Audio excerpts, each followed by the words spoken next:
Shenmue was released in Europe on December the 1st, 2000.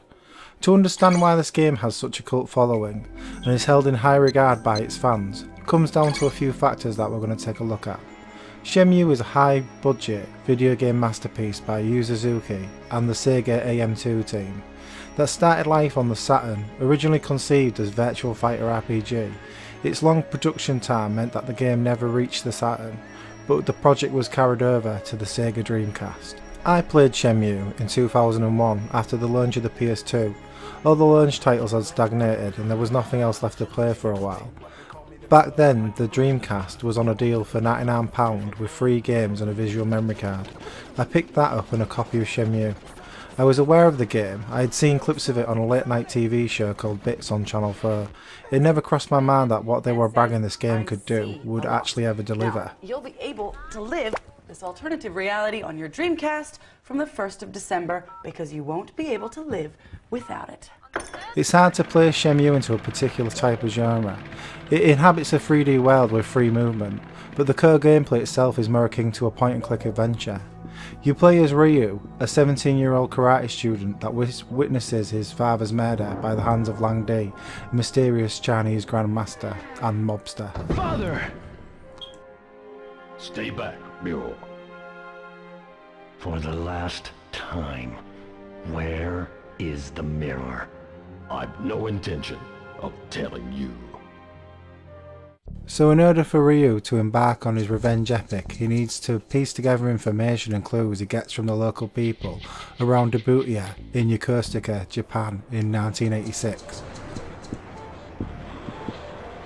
Alongside the main quest, you can procrastinate.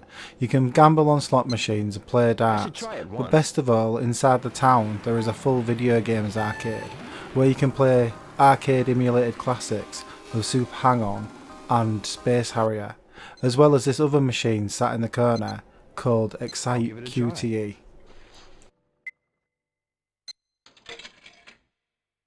The Quick Time event is a video game mechanic where you need to press a sequence of buttons in short succession. Of course you already knew this, it's hard to miss them in modern games, QTEs are everywhere. Good or bad, Shenmue pioneered these snap button set pieces.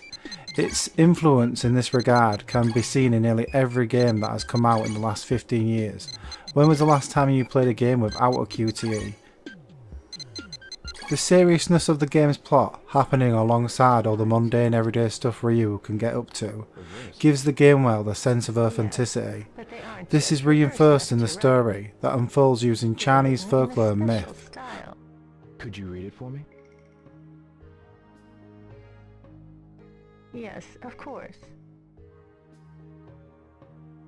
Beware of those who pursue the mirror. If you ever need help, seek the aid of Master Chen. To forward a mystery that in turn makes you pay more attention to the very Japanese world Ryu inhabits. It all ends up making the game feel very genuine, something most games of this time period fall short of, an immersive atmosphere. Oh, there's something written on the back too. Tianjifu, Jiao Taolong, Tijimu, Wodayo. What does it mean? Father's heaven, 9 dragons, mother's earth, comrades. The gameplay and motivations of the character gel really well. The flip-flop of emotions you see Ryu go through wouldn't seem out of place for a 17-year-old trying to deal with the loss of his father. Like one day going to a bar and having a big fight and lashing out in anger. You stupid! To the next regressing to a childlike state and having a whole day in the arcade and buying toys. It seems like this was given some thought.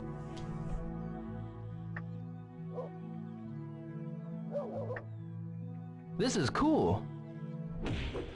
The fighting in this game is handled with a 3D fighting system, similar to Sega's Virtual Fighter series. It is an extensive system with lots of moves to master, as well as moves you can find and buy.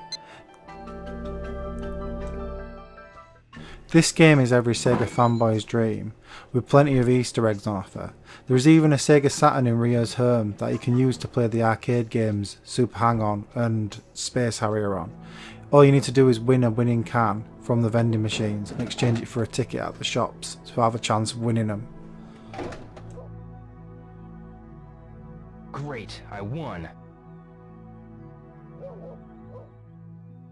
As well as some other twists and turns to the plot, things really get into swing when Ryo finds the Phoenix Mirror, the MacGuffin Landee was searching for. But alongside this, there is a romantic subplot between Ryo and fellow student Nozomi that is driven home in the third act with this full love ballad music video, which makes it into the game.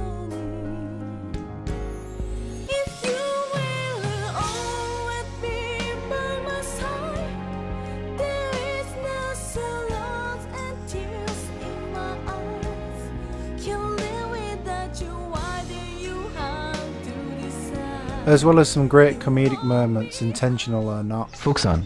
What? Fuxan, do you know any sailors? Sailors? No, I don't. I see. I really could talk about this game for hours. It is an immersive, cinematic, free-roaming, arcade, RPG beat-em-up. Even with this selection of words, I feel like I'm missing aspects of the contents out. Shenmue is hard to sum up because when it was released it was a completely unique experience. And it still is today. There are 2 games in the Shenmue series. Shenmue 2 might need a video of its own to cover the game in detail. What I will say about Shenmue 2 is, the game ended before the story did, leaving a cult following dying to know what happened in its wake. 17 years later, after endlessly shitposting on Sega's Facebook and tons of campaigns, Sega gave Yu Suzuki Shenmue back so he could bring it to Kickstarter.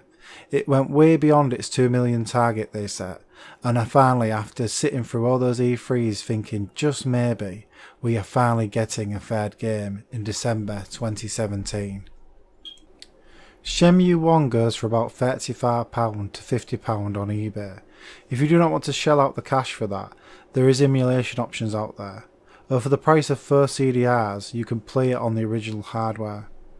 Right then, I'm off to go wait for Shenmue 3. Thanks for watching, and farewell.